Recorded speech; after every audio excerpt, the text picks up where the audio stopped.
Welcome to the Inspired Caring podcast, where women who are in the messy middle of this big, beautiful, and sometimes chaotic life are finding inspiration and resources to care for themselves and figure out the best options to care for their aging loved ones.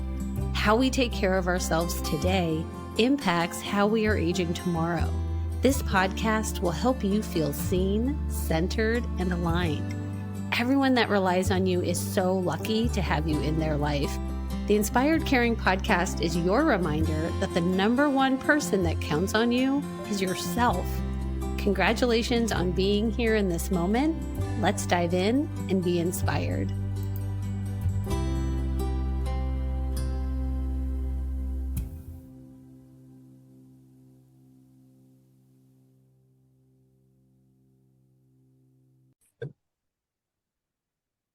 Today on Inspired Caring, I am so pleased to welcome Mark Wilson. Mark is an corporate executive turned family caregiver who you are now on a mission to support and educate people who are also in this space.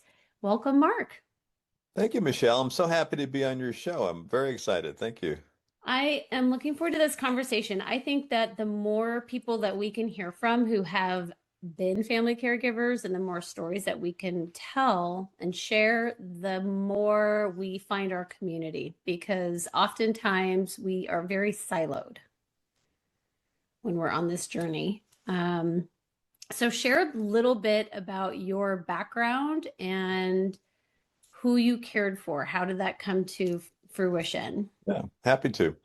Yeah, I worked in human resources my whole career, different parts of it. The last 22 years, I worked for Taco Bell as an executive in HR. I led kind of the non-transactional parts of HR. I led leadership development, organization effectiveness, training, recognition programs, things like that. And it was great. I was, kind of midway in my career, having fun and making a difference. And then my mom was showing some kind of strange signs that you can kind of get with dementia. And I was in your classic denial. My sister is a little bit more assertive, a little bit more questioning than I am. So she goes, something is off, Mark. Let's get her tested. I said, oh, she's okay, Marina. But she insisted. And I said, okay, let's do it. So sure enough, she had Alzheimer's and vascular dementia. And I pulled the neurologist aside. I said, okay, what's going on here? And I don't know anything about Alzheimer's or these things. How much time does she have? She was 72 at the time. She says, well, you never know for sure, but she has some other comorbidities, which I knew about, some heart conditions. She said, well, with those two kinds of dementias and coronary heart disease, I would say plus or minus 5 years. And I thought, whoa, 5 years, that's not enough. Mm. So I thought, I'm going to prove this young, smart doctor wrong. I'm going to figure out how she can live a lot longer than that. And I have no idea how I'm going to do that, but I know I have to do that. And so a couple months later, I went to my boss at Taco Bell is where I worked. And I said, I know I'm kind of early in my career, not even eligible for early retirement, but this is my mission. I have to take care of my mom. I want her to live happier and longer, and I can't stay. I can't do both. And he said, okay. He's like, he looked at me in disbelief, like, you're in the middle of a successful career, you're going to leave? I said, yeah, I am. Wow. What year is this? This would have been 2009, Wow. I think. Yeah. So it was a while back. And so anyway, I'm glad I did. It was so funny. I mean, people thought I was crazy, my friends, family, and it's like, what are you doing? And I said, well, I don't want my mom to be in a home. I want to take care of her at home. I can do a lot better. And then I started taking care of her at home. I did that almost 3 years just by myself. And as many of you all know, it's very difficult to be the only caregiver. And as the Mm. dementia and Alzheimer's got worse and worse, I needed help. And thankful, my dad passed away super young. He died at 55. And my mom was financially dependent on me. And some crazy insurance guy came to me that I knew and said, why don't you get long-term care for your mom, just in case, if something happens to you, she can get, help. And I'm so glad I did, because I had long-term care insurance. I brought in home caregivers to help me. And because I was an HR executive, I knew I had to hire the best people on the planet. And so I was very picky, SOB. So I I I used five different home agencies. I figured, okay, the more agencies I had, the more bigger candidate pool I could choose from. So I would interview this is so funny. The agencies were not used to me. They were like, "Oh, we'll send somebody over." I said, "No, no, I'm going to interview them." So I would interview them first, and if I liked them, I'd put them in a short list, and I would narrow it down to a couple people, and then I'd give them a sample shift. And then if I loved them, then I'd, say, okay, well, let's keep going, have another shift. And we kind of worked that way anyway. So I ended up learning how to have good caregivers. I made some mistakes in the beginning, which we could talk about. But I ended up with five amazing caregivers that the last 8 years of my mom's life were full time with us 24/7 care.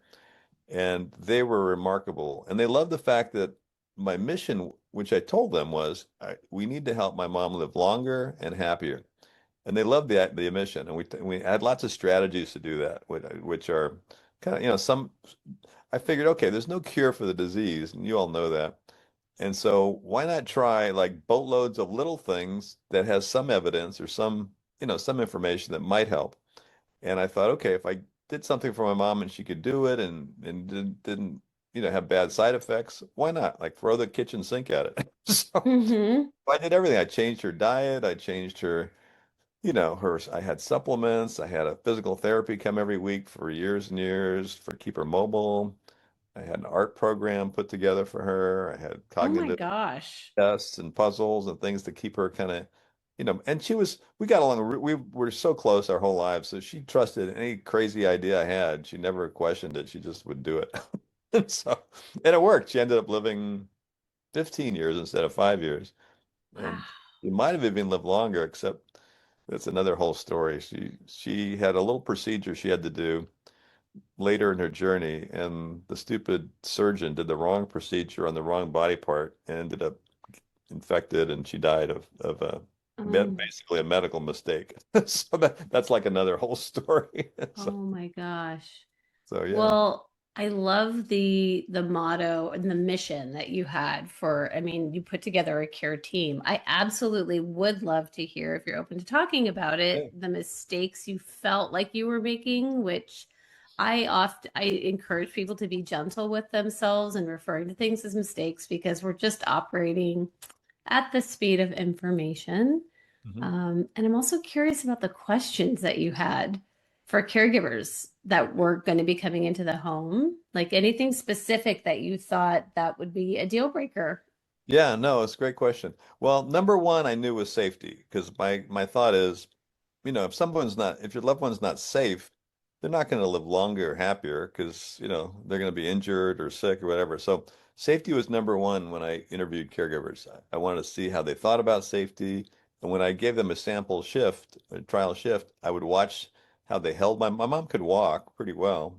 But I wanted to make sure they were holding her with the walker, because if you just let somebody go, they can kind of Alzheimer's patients, don't concentrate. They may, stumble or when they change directions. Anyway, so safety was number one, and then beyond that, I called it the magic elements. These are the things that made my mom happy, fun, compassion, love, the magic. And so I would watch the interactions with them on a trial shift, and I would see how it went. If my mom was having fun, smiling, my mom lost her speech like early on, one of the first Mm. symptoms.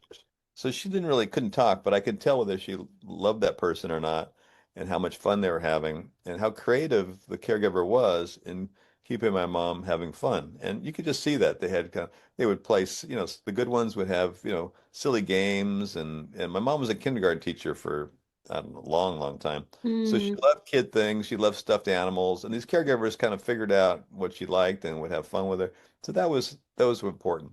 When I interviewed them, I mean, questions that I learned that you ask very open-ended questions. Like one question that I would usually ask was, "Tell me about a situation that was particularly difficult with one of your dementia patients." So if they would come back and they would say something like, "Oh, I never had any problems with them," then I know that's a lie, because dementia patients are hard. They've never had any problems or any difficult situations. That's not true. So if they describe one, and they came up with a creative approach. So, for example, I lead support groups now too, and I hear a lot of stories about how loved ones have trouble in the shower. They don't like to shower. So that's an example. So if I hear had a caregiver say a loved one, well, one of their patients, didn't want to take a shower, if they kind of just if they felt like if they looked frustrated or they, were kind of poignant or too aggressive in making them do something, then I knew that wasn't, for my mom. What I would Mhm. look for would be answers like, there's a kind of concept called diversion. You kind of change, the point of contact. And if they did something like that, that was creative, or they made a game out of it. You can make, game and fun out of anything, even something that you want them to do that they're resisting.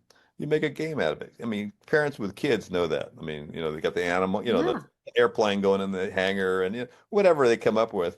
And the same thing with dementia patients. You have to kind of change their way to think about it through something fun or diversion or a game. So if they had answers like that, then I like that. So those are kind of, questions that I would ask. And it was remarkable. If you had good caregivers, oh my, it's such a blessing to have some amazing home caregivers because A, your loved one is going to have fun, they're going to be safe. You can relax a little bit and you can Mhm. know that they're in charge and they're going to do a great job.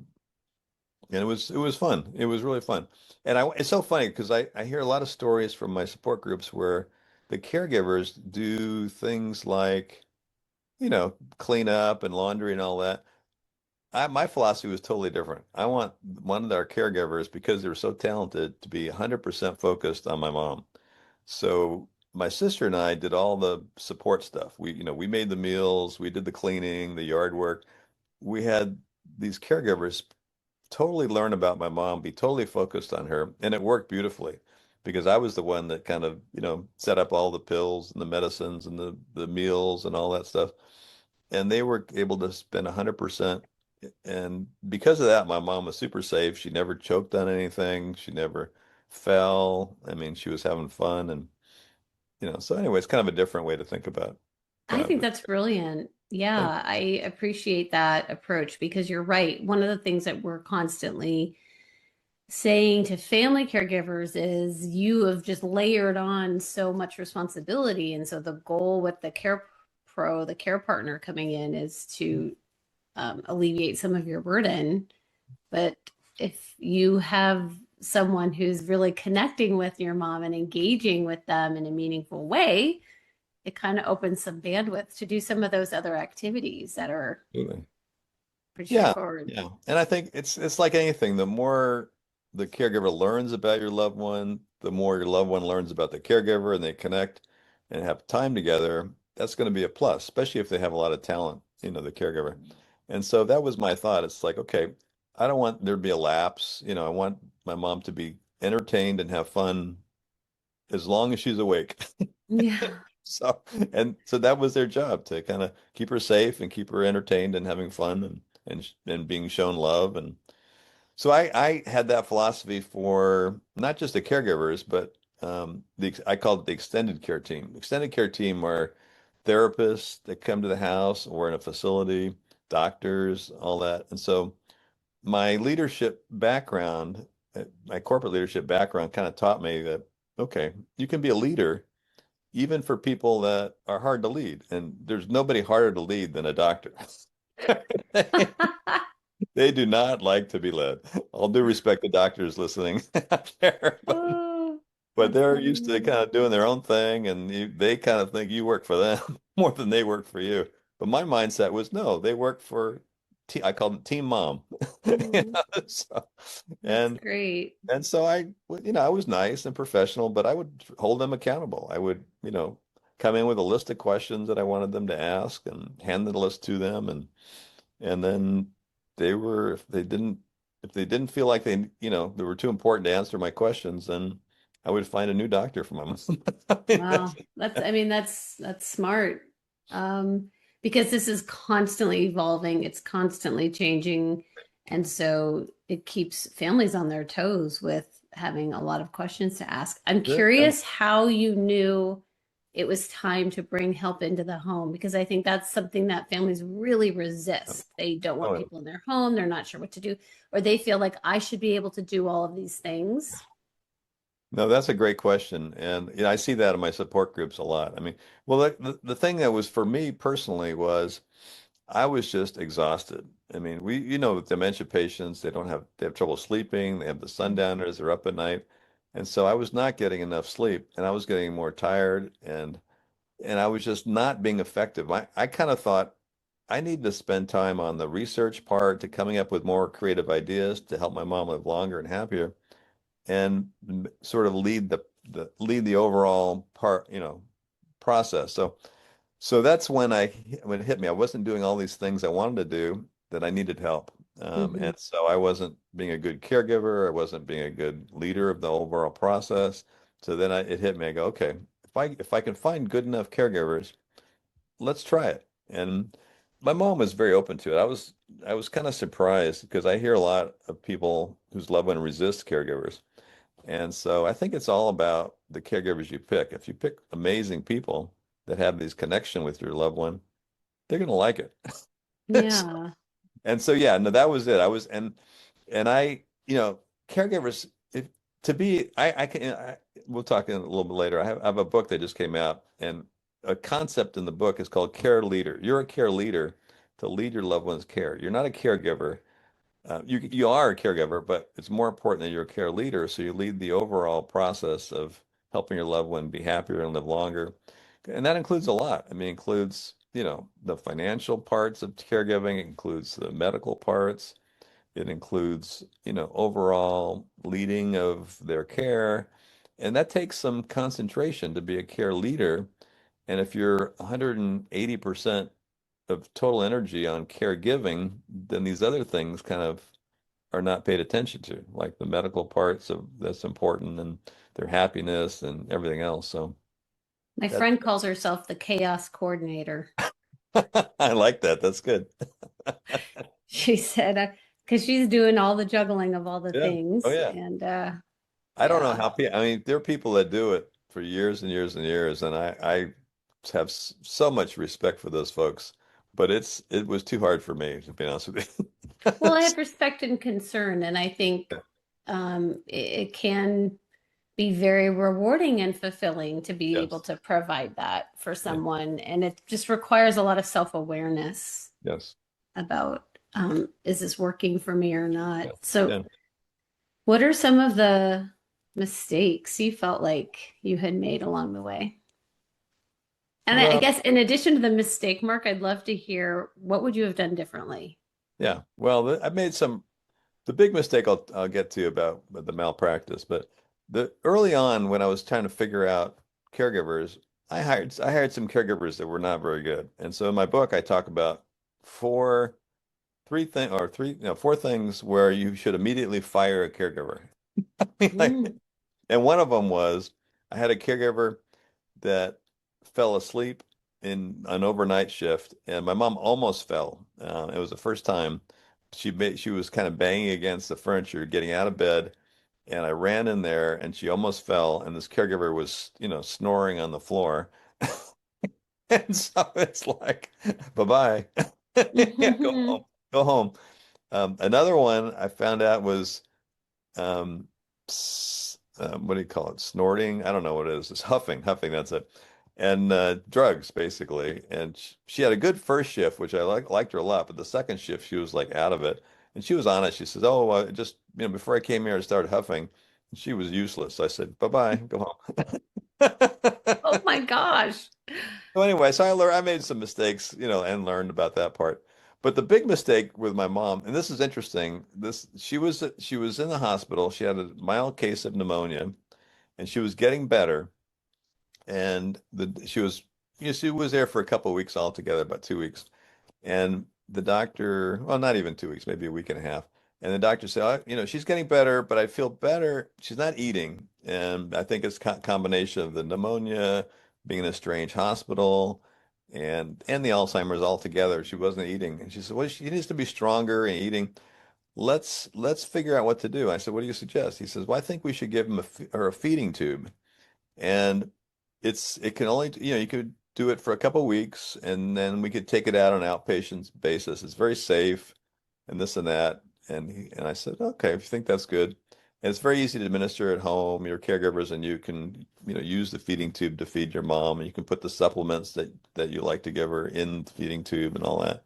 So I thought, okay, that's a good option. And they said, let me do a scan before we decide. And he did a stomach scan and he comes back to me that day and said, I can't do a stomach feeding tube because there's all kinds of scar tissue in her stomach.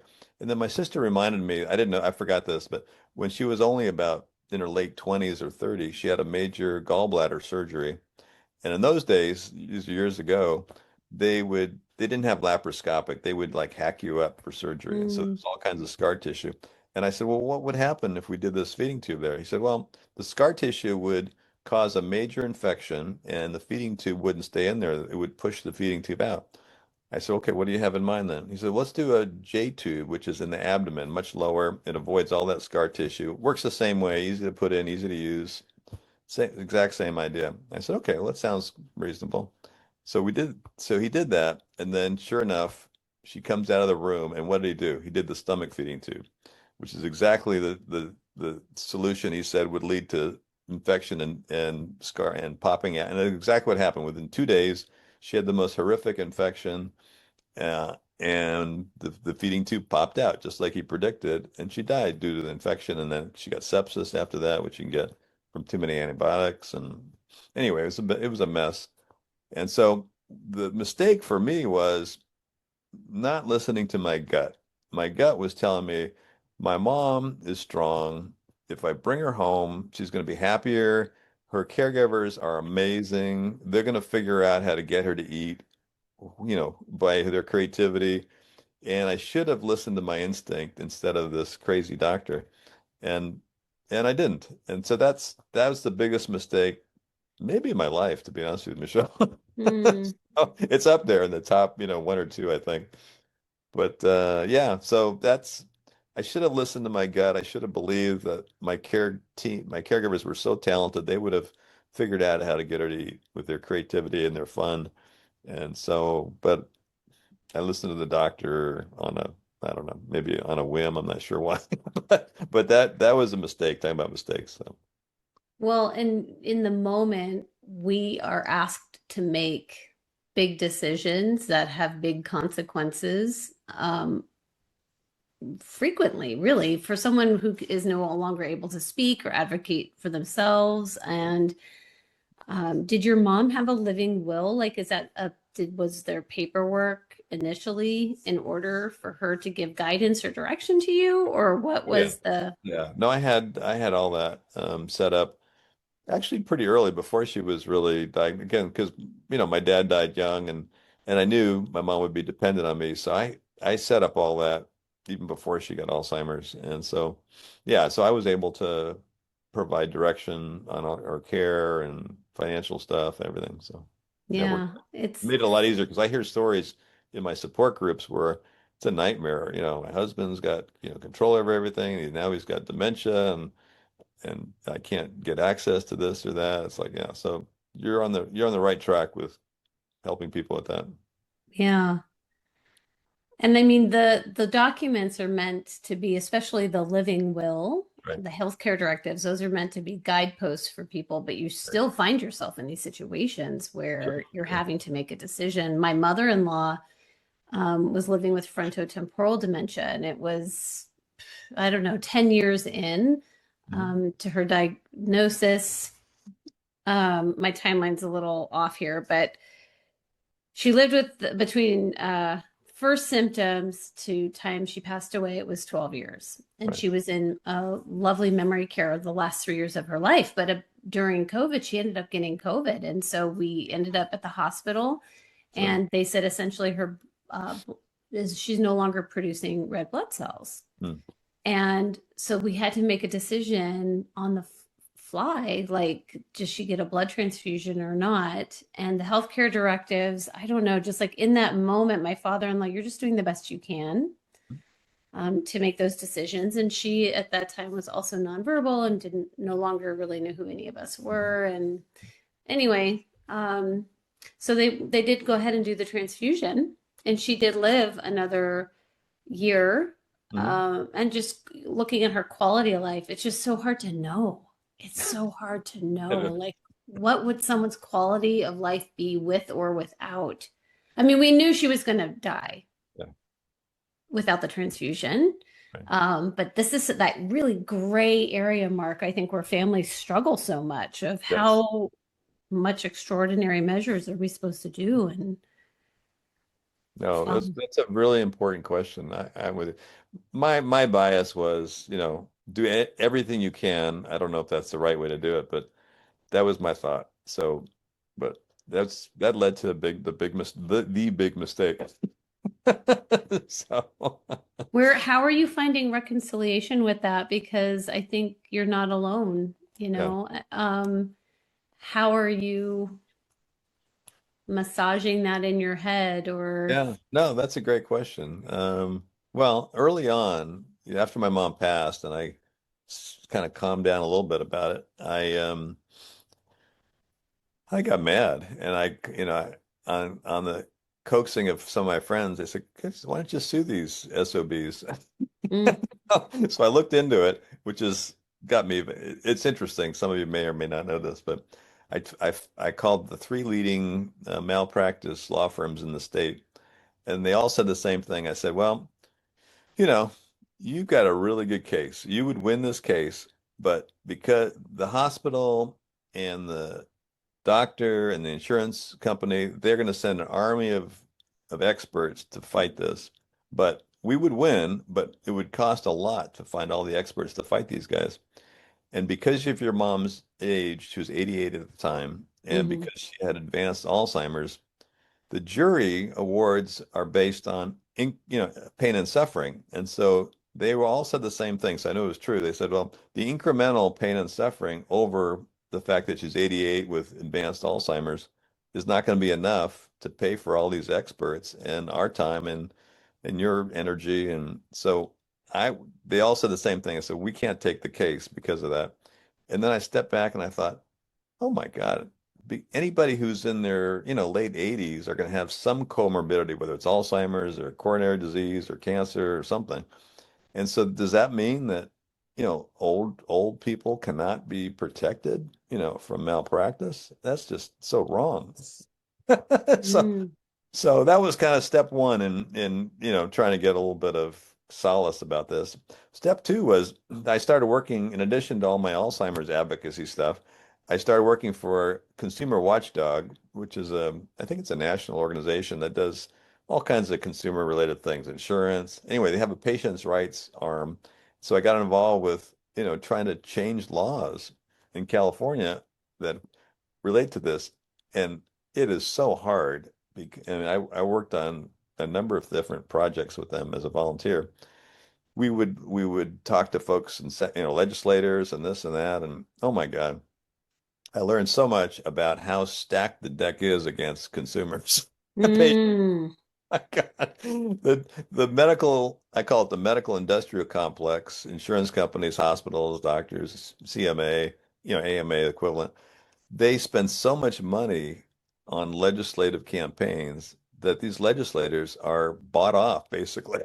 And so they're not changing anything about this.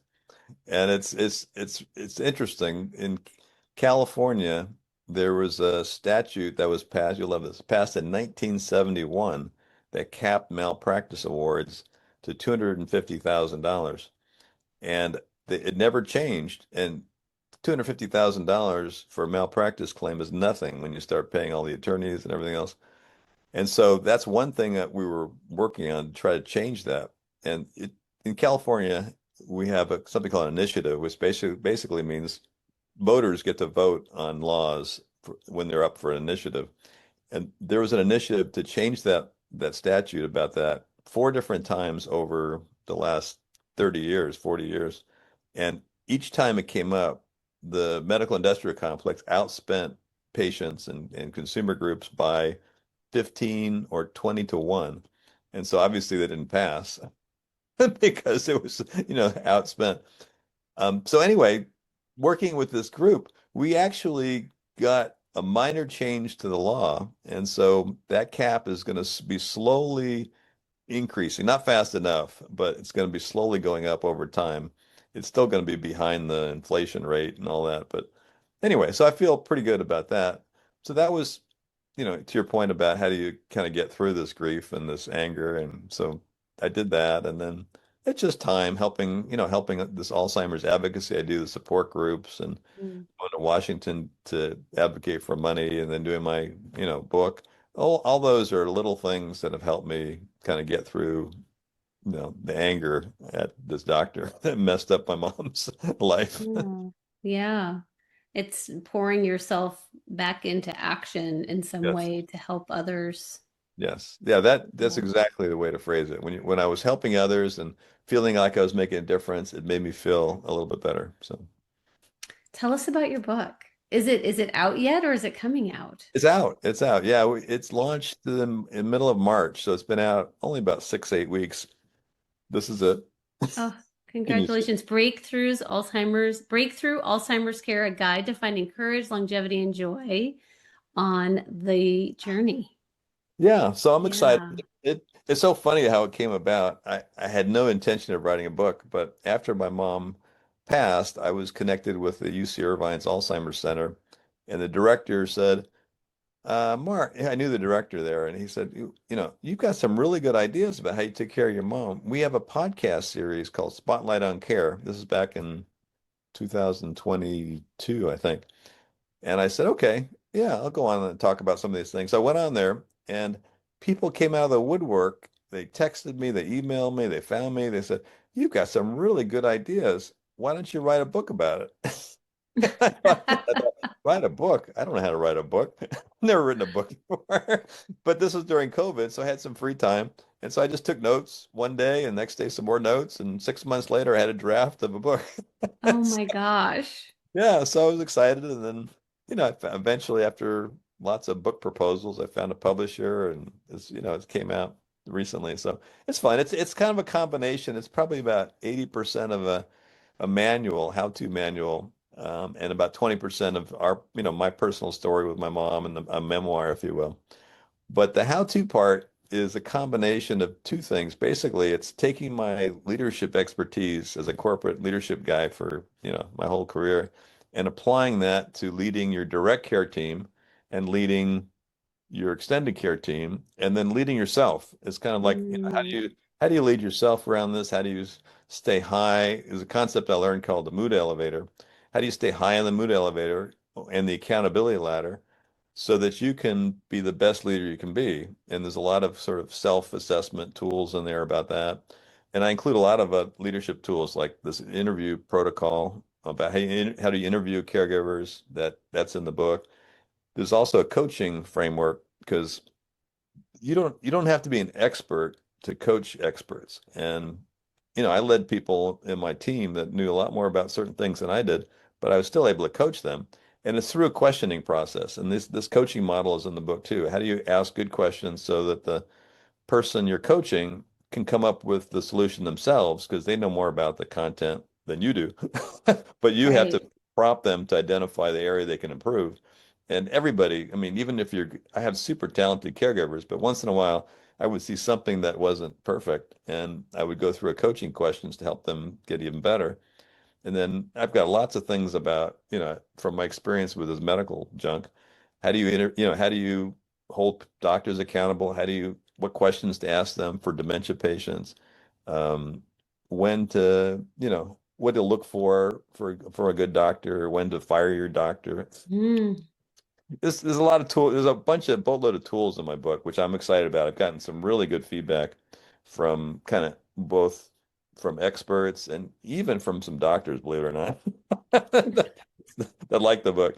And so, yeah, so I'm excited about it. And, again, it's part of my mission now to help people. And so I'm just excited about hopefully people will read it and enjoy it and get some benefit out of it. So Well, I'll definitely put a link in the show notes so that thank people you. can buy it right away, um, and navigate to it because it's so funny because we often say, well, there is just no guidebook, but here you've written one.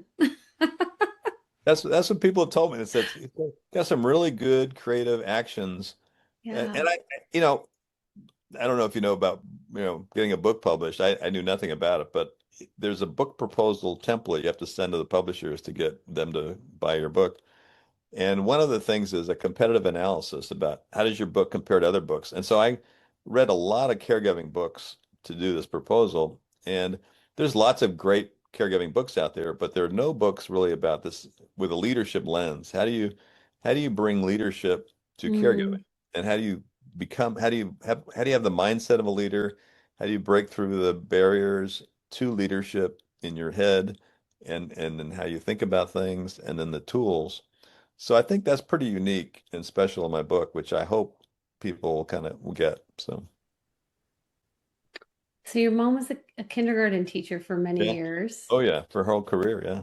Yeah. Tell us more about your mom. Oh yeah. Oh, well, that's one of the reasons why it was a no-brainer for me to take care of her and leave my corporate world. She was so wonderful. Oh my God. I could go on for hours on it, but she would, even though she worked hard at her kindergarten job, she always had time for my sister and I. And she brought this joy that I wanted to bring to her to us. I mean, she'd always celebrate holidays and the house would be decorated, which is why, one of my pillars in my book is surround sound fun. And how do you create surround sound fun for your loved one? And so we put all kinds of fun things around the house and pictures that she would draw and stuffed animals because she would love it. When she go out, some people I hear resist like using a walker and stuff or a wheelchair. When we go out, we would decorate her wheelchair and her walker with fun things like stuffed animals and pictures and stuff. And so she would go out, and even though she couldn't talk, these kids would come up to her and they would just, oh, look, mom, look, she's got an animal on her walker, and they would just have so much fun. And I could see her smile, from ear to ear with the joy of seeing these kids having fun, looking at her stuff. So, so all that was worth it. That was kind of her mindset, and she was always, no matter how busy she was, she'd always have time for my sister and I, whether it's like doing, spelling or vocabulary things or, helping us with schoolwork or whatever it was. I mean, she was just so amazing. And once in a while I would watch her in the kindergarten class, and it was remarkable. She was like the Pied Piper. These kids would just like follow her around and be glued to her because she'd have 20 kids in a class, and each one was treated so special. And I have no idea how she did that because it would look like chaos to me, but it wasn't.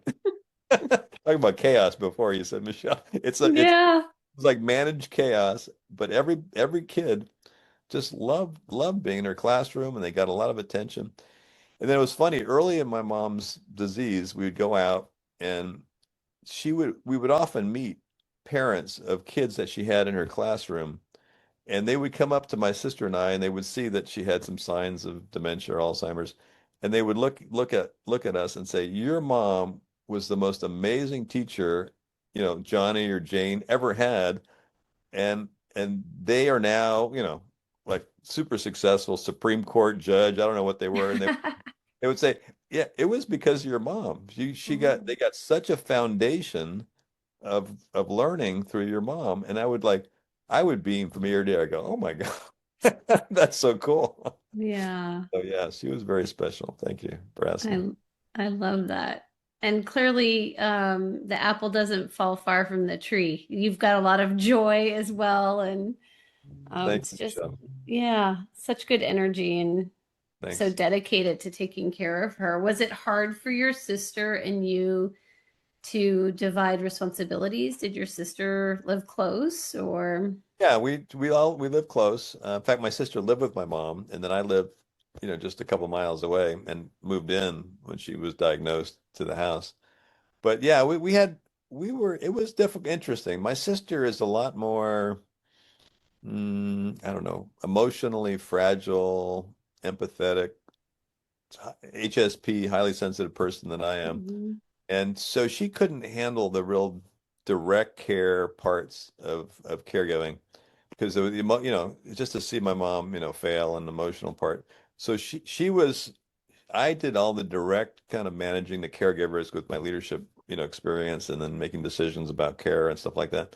But she was excellent in providing all other support. Like she would, keep the house clean and with dementia, often get incontinence. And so she would do like, boatloads of laundry every day. Mm, So it was a team. I mean, we were really, and she would help me with make some of the hard decisions in the care world too.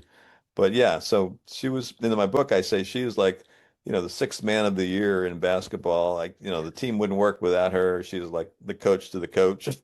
yes. So, but we were a good team with different roles, and it worked out pretty well. Yeah. Oh, that's so great.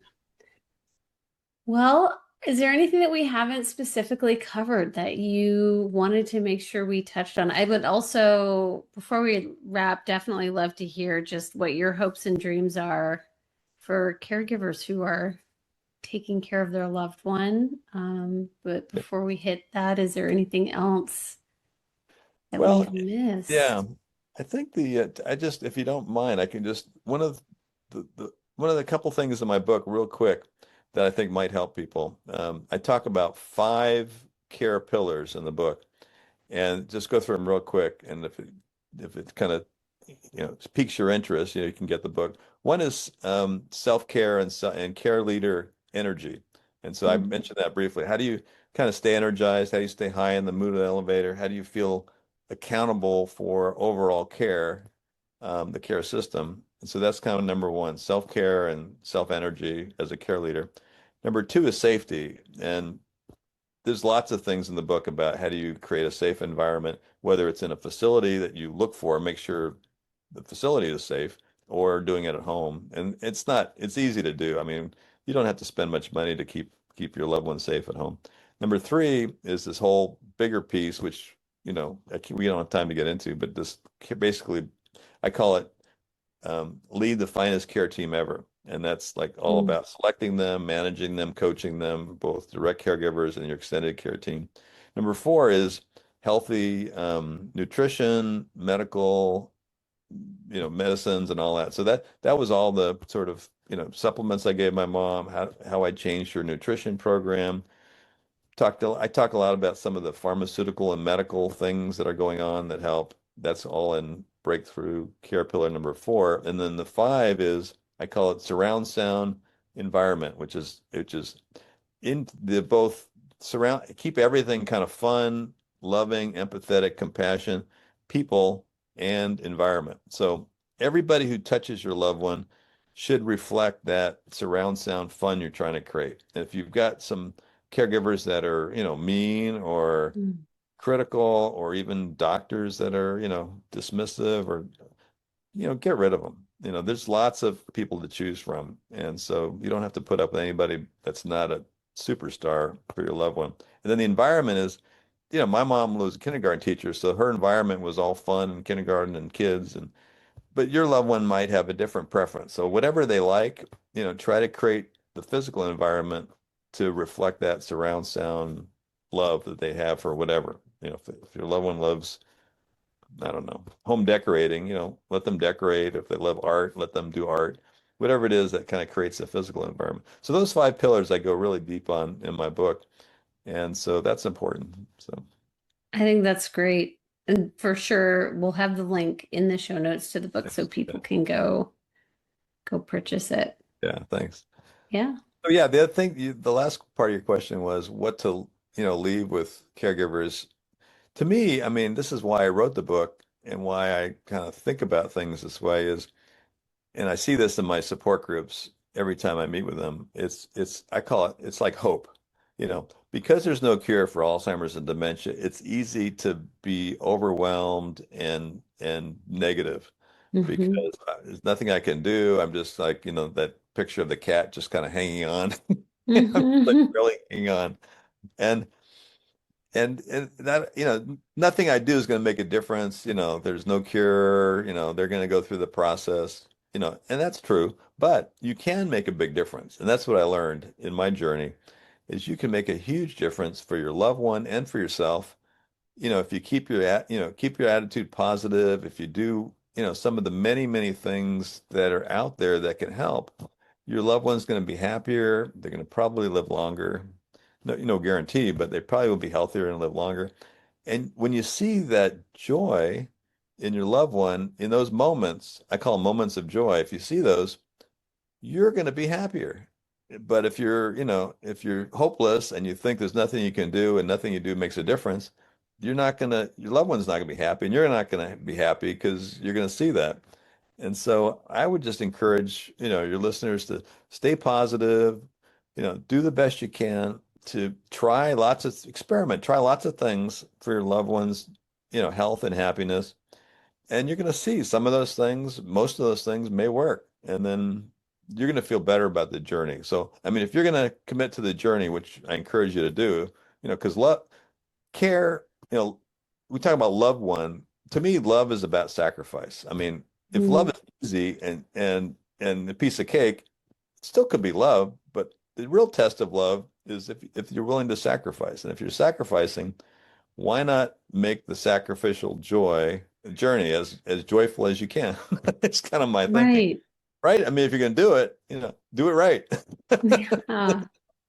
So I that's mean, kind of something to leave people with hope and positivity and try to make it as the journey as joyful as possible. really sound wisdom and advice from someone who has Thank been you. there. Thank you. What is inspiring you? What's on your playlist? What are you listening to these days? Music wise? Sure. Oh, I'm classic music all the way. Okay. I in fact our local fair is coming up and they always have all these tribute bands and so I've got like tickets to like four different concerts for a Beatles cover band, Rod Stewart cover band, 60s cover band. So Oh, how music, fun. music is always very uplifting and fun and positive and rocky and so you can't go wrong with it. All that music. Classic rock. Classic rock. Classic rock. Well, thank you, Mark, for being with us here today and sharing some of your history and stories. And we're excited to Thank you, provide the Michelle. book link to people as That's well. great. Thank you, Michelle. What a great show. I listened to some of your podcasts in preparation for this, and you're just such an amazing host, and you've got amazing, questions to ask folks, and you're really I like the way you kind of go deep, and which is nice. So keep Well, I up the, want to ask, I yeah. hope, the harder question that people are thinking, but we're afraid to Yes, ask. I love that approach. Yeah. That's my personal motto is that, don't be afraid to ask the hard questions. That's what I did with executives my whole career is ask them questions that get them to really think about their leadership and how they can get better. And sometimes they're embarrassing questions, but they usually make a difference. Yeah. Don't be afraid to ask the hard questions. Thank you so Exactly. much, Mark. Thank you, Michelle. You're awesome. I appreciate it. Thank you. Thanks. All right.